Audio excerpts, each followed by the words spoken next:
ඔයාට හොඳට ඉංග්‍රීසි කතා කරන්න නම් ඔයා දිනපතා අනිවාර්යයෙන්ම ඉංග්‍රීසි පුහුණු වෙන්න ඕනේ. මේ වීඩියෝ එකෙන් මම අරන් ආවට එදිනෙදා ජීවිතයේ සිංහලෙන් හමු වෙන වාක්‍ය 50ක් ඉංග්‍රීසි වලින් කොහොමද පැහැදිලි කරන්න කියන එක සම්බන්ධයෙන් වීඩියෝ එකත් එක්ක ඉවර වෙනකන් එකතු වෙන්න මේ වාක්‍ය 50 මාත් එක්කම ප්‍රැක්ටිස් කරන්න. මේ වගේ වීඩියෝස් මම දිනපතාම අරන් යනවා. ඒ නිසා මේ වීඩියෝස් අදම ප්‍රැක්ටිස් කරන්න මාත් එක්ක. එහෙනම් අපි යමු වීඩියෝ එකට ගිහිල්ලා බලමු අද වාක්‍ය 50 මොකක්ද කියලා.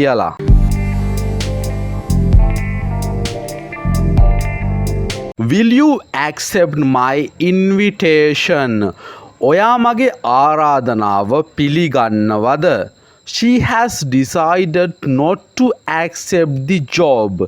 ඇය තීරණය කළා තියෙන්නේ ඒ රැකියාව බාරගන්නේ නැහැ කියලා. We want a solution that is acceptable to all parties. අපිට ඕනේ විසඳුමක්. ඒක හැම පාර්ශවයක් විසින්ම පිළිගන්න ඕනේ. ඒක පිළිගත හැකි විසඳුමක් වෙන්න ඕනේ. Her behavior wasn't acceptable. ඇයගේ හැසිරීම පිළිගන්න පුළුවන් මට්ටමක තිබුණේ නැහැ. The food at this restaurant was acceptable but no more. මේ රෙස්ටුරන්ට් එකේ මේ හෝටලයේ කෑම එච්චර හොඳ නැහැ. මේක අපිට ලබා ගන්න සුදුසු තත්වයේ තිබුණේ නැහැ. නමුත් තවදුරටත් අපි එකෙන් කෑම ලබා ගන්නේ නැහැ. but no more කියලා තියෙන්නේ ඒකයි. They have access to the library. එයාලට තියෙනවා ලයිබ්‍රරි එකට ප්‍රවේශ වෙන්න පරිශීලක තත්වයක්. එයාලට ප්‍රවේශ වෙන්න අවසර තියෙනවා. You will need a password to access the database. database එක කියලා කියන්නේ තොරතුරු ගබඩා කරලා තියෙන ජාලයක්. මේක පරිගණක ජාලයක් වෙන්න පුළුවන්.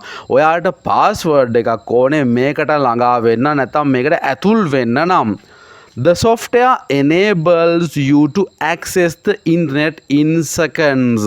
මේ software එකෙන් ඔයාට ඉඩ සලස්වලා දෙනවා අන්තර්ජාලයට පිවිසෙන්න තප්පර කිහිපයක් ඇතුළත. How did the traffic accident happen? කොහොමද මේ රථ වාහන අනතුර සිද්ධ වුණේ? The accident occurred yesterday morning. අනතුර සිද්ධ වුණේ ඊයේ උදේ. The cause of the accident is unknown. මේ අනතුරට හේතුව තවමත් අපි දන්නේ නැහැ. හේතුවක් කියන්න බෑ. The accident happened at 3 p.m. අනතුර සිද්ධ වුණේ 3ට විතර. The accident could have been avoided. අනතුර මග හැරව ගන්නට තිබුණා. The accident could have been avoided. The police investigated the accident thoroughly. පොලිසිය පරීක්ෂණ පැවැත්වුවා මේ අනතුර සම්බන්ධයෙන් සම්පූර්ණ පරීක්ෂණයක් පැවැත්වුවා. The accident was caused by a sleepy driver. මේ අනතුරට හේතු වුණේ නිදාගෙන හිටිය driver කෙනෙක්. ඒ නිදාගෙන හිටිය driver නිසා තමයි මේ අනතුර සිද්ධ වුණේ. We met by accident at the airport. මෙතන accident කියලා කියන්නේ අහම්බෙන් කියන එක. අපි නොදන්න වෙලාවක අහම්බෙන් සිද්ධ වෙන දෙයක් ගැන කියන එක තමයි මෙතන accident කියන්නේ. අපි හම්බ වුණේ එයාපෝට් එකේදී අහම්බෙන්. We met by accident at the airport.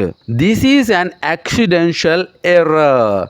මේක අහම්බු සිදුවෙච්ච අත්වැරද්දීමක්. නැත්නම් මේක අපි නොදන්න විදිහට සිදුවෙච්ච වැරැද්දක්. It was an accidental meeting.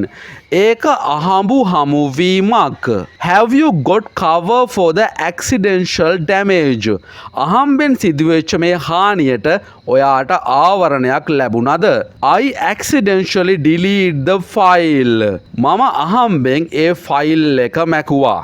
මගේ අතින් අහම්බෙන්නේ ෆයිල් එක මැකුණා කියලා කියන්නත් පුළුවන්. He accidentally hit his thumb with the hammer. hammer කියන්නේ මිටියට. එයා මිටියෙන් ගගහ ඉන්නකොට එයාගේ මාපට ඇඟිල්ලට thumb එකට අහම්බෙන් ඒක වැදුනා. නොදන්න විදිහට ඒක වැදුනා. I saw her accidentally on the way here.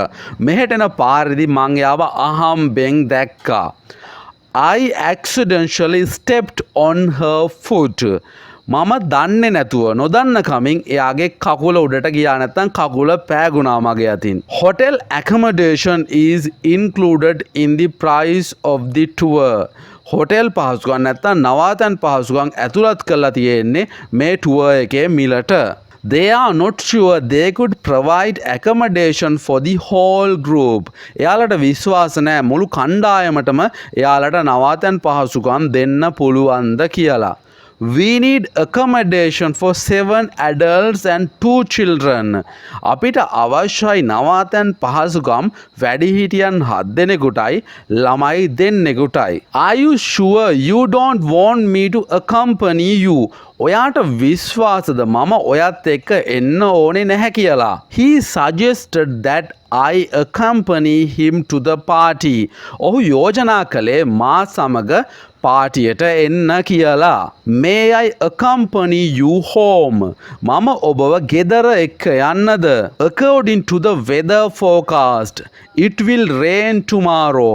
කාලගුණ අනාවැකියට අනුව හෙට වහින්න ඉඩ තියෙනවා. According to what I heard, they have broken up. මට ආරංචි වෙච්ච හැටියට මට ඇහිච්ච හැටියට ඒගොල්ලෝ දැන් වෙන් වෙලා ඉන්නේ. I did everything according to your instructions. මම හැම දෙයක්ම කළේ ඔයාගේ උපදෙස් වලට අනුව. Everything went according to our plan. හැම දෙයක්ම සිද්ධ වුණේ අපේ සැලසුමට අනුව. In order to use this service, you need to register an account. ඔයාට මේ සේවාව ලබා ගන්න ඕනේ නම් ඔයාට account එකේ ලියාපදිංචි වෙන්න ඕනේ නැත්නම් register account එකක් හදන්න ඕනේ. How can I transfer money from my bank account to his? මම කොහොමද මගේ account එකෙන් ඔහුගේ account එකට සල්ලි යවන්නේ? They don't have a bank account. එයාලට බැංකු ගිණුමක් නැහැ. My husband and I have a joint account. මගේ ස්වාමි පුරුෂයා සහ මා අතර තියෙනවා හවුල් ගිණුමක්. I would like to open a savings account. මම කැමති ඉතිරි කිරීමේ ගිණුමක් විවෘත කරන්න. I am seriously thinking about deleting my Facebook account. මම ඇත්තටම ගොඩක් හිතනවා මගේ Facebook account එක delete වෙන එක සම්බන්ධයෙන් delete වුණ එක සම්බන්ධයෙන්. I withdraw 2000 rupees from my savings account. මම රුපියල් 2000ක් මගේ saving account එකෙන් ආපහු ගත්තා. She has a lot of money in her savings account.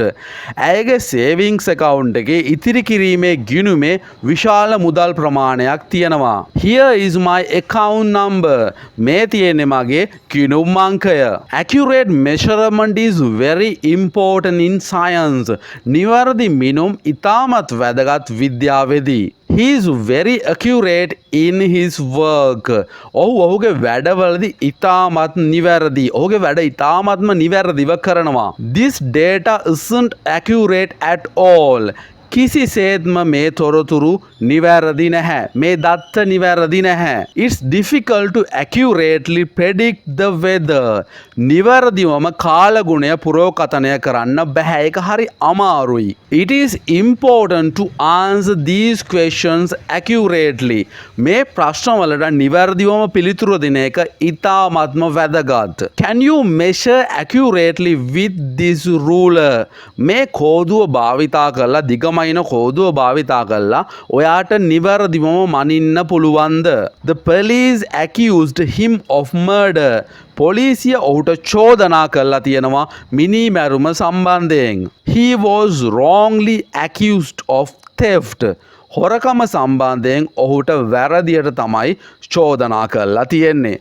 ඔය තමයි 50 sentences ටික අවසන් වෙන්නේ. මේ sentences ටික ඉතාමත්ම වැදගත්. මේ වීඩියෝ එක ආපහු වතාවක් ඔයා හෙට නරඹන්න. ඒ වගේම නරඹන ගමන් ප්‍රැක්ටිස් කරන්නත් අමතක කරන්න එපා. එදිනෙදා ජීවිතේට ඉතාමත්ම වැදගත් වාක්‍ය 50ක් තමයි අරන් ආවේ.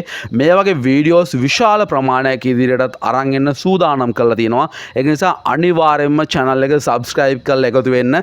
bell icon එකත් click කරලා එකතු වෙන්න. ඔයාලට පුළුවන් වීඩියෝ ඔයාලගේ ළඟටම ගෙන්ව ගන්න. එහෙනම් මම අද මේ වීඩියෝ එකෙන් සමුගන්නවා. හැමෝටම good luck. හැමෝටම goodbye.